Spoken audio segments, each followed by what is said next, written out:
Attorney, abogado ka pala na nagtuturo sa Ateneo.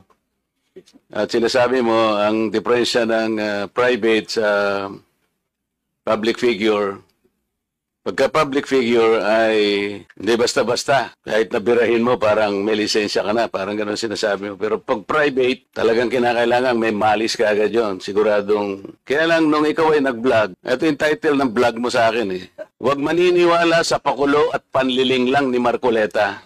Ano ang panliling lang ko, attorney? Public figure ako, pero kailangan malaman ko sapagkat dito lang may malis ka na eh. Una, hindi mo ako kilala. Ikaw, hindi rin kita kilala.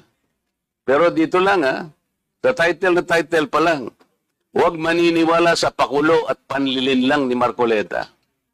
Attorney, kahit kailan wala akong nilinlang na mamamayan ng Pilipinas. Wala kang karapatan na akusahan mo ako ng ganito. Kung ang pinag-uusapan ay gusto mo lang ma-informahan ang mga nagpa-follow sa'yo kung sino-sinong maraming nagpa-follow.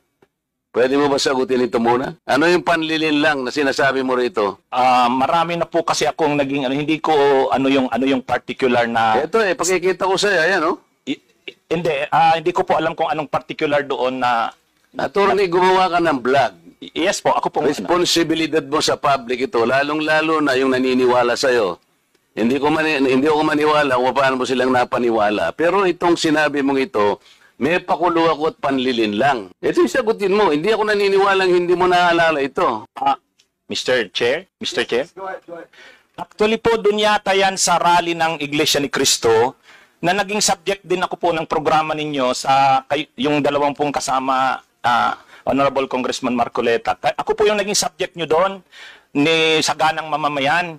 Kasi ako yung nag-comment na sabi ko, dapat yung Iglesia ni Cristo, kung talagang malaki yung mobilization nila, doon nila gawin sa Luneta, huwag sa Liwasan. Yun yung kasi, pag sa Liwasan... Attorney, huwag mong nililihis ang usapan. Ang pinag-uusapan yung panlilin lang na sinasabi mo at pakulo. Walang kinalaman yung rally ng INC dito. Doon ko po kita, Honorable Congressman Anong Marcoleta. panlilin lang ang ginawa ko doon sa rally? Yung po yatang speech nyo doon Hindi sa pa yata, kailangan siguruhin mo. Nagsalita ko doon, anong parte ng speech ko ang nilinlang ko ang mamamayang Pilipino? Honorable Congressman Marco, yung reaction ko po yata, yung speech nyo po doon sa Ano stage. nga, kung alam mo yung speech ko, ano yung panlilinlang doon? Tingnan ko po dito sa ano ko, kung ano yung... Ang dami ko na po kasing naging content tungkol Ay, kay... hindi ganun. Ako kapag sinabi ko, alam ko ang pinagbabasihan ko. Kahit matagal na yon, maaalala ko.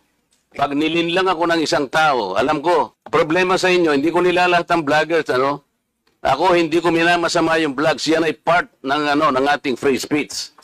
Expression. At yan ay ginagaranti ng ating saligang batas. Totoo naman na kapag ka-public figures, hindi dapat balat sibuyas. Hindi kagaya ng balat sibuyas ni Kong Barbers, alam ko yan. Pero hindi nangangahulugan. Kailangan i-establish ninyo. I-establish mo.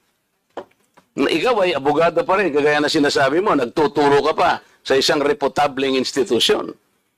At pagkatapos, tinatanong ko lang ngayon, ikaw ang nagbablog, Basta po tungkol po talaga yung naging topic ko po kayo tungkol dun sa rally ng Ano ANC. nga yung sinabi ko sa rally na nanilang ako ng Pilipino? Wala ka man lang maisip? Ito yung uri mo na hindi kailangan talagang nagbablog Nami-mislead mo yung mga tao, nililin lang mo yung mga tao. Ang dahilan ay hindi mo man lang masabi kung ano yung aking mga panlilin lang na sinasabi mo rito. Pakulo at panlilin lang. Hindi ganyan yung mga vloggers na kilala ko. Yung mga vloggers umaatake rin sa akin, pero hindi ako balat sibuyas. Sapagkat may basihan ang kanilang sinasabi. Yung pinag-uusapan siguro namin dito. Gusto nila niyang tingnan siguro kung ano yung mga seeds ng mga aming pinag-uusapan dito. Hindi ako balat sibuyas, pero ito, wala akong makitang panlilin lang na ginawa ko sa ating mamamayan. Ikaw, ang lakas ng loob mo na mag-vlog. Abogado ka pa naman. O ano?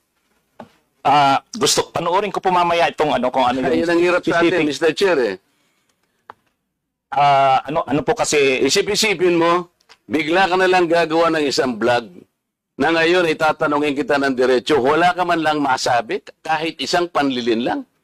At ang inaakala mo, baka sakaling doon sa rally. Maraming- Ibig mo sabihin, naharap ako sa rallying pagkalaki-laki para manlinlang lang ako ng mamamayang Pilipino? Hindi ka karapat-dapat na abogado eh.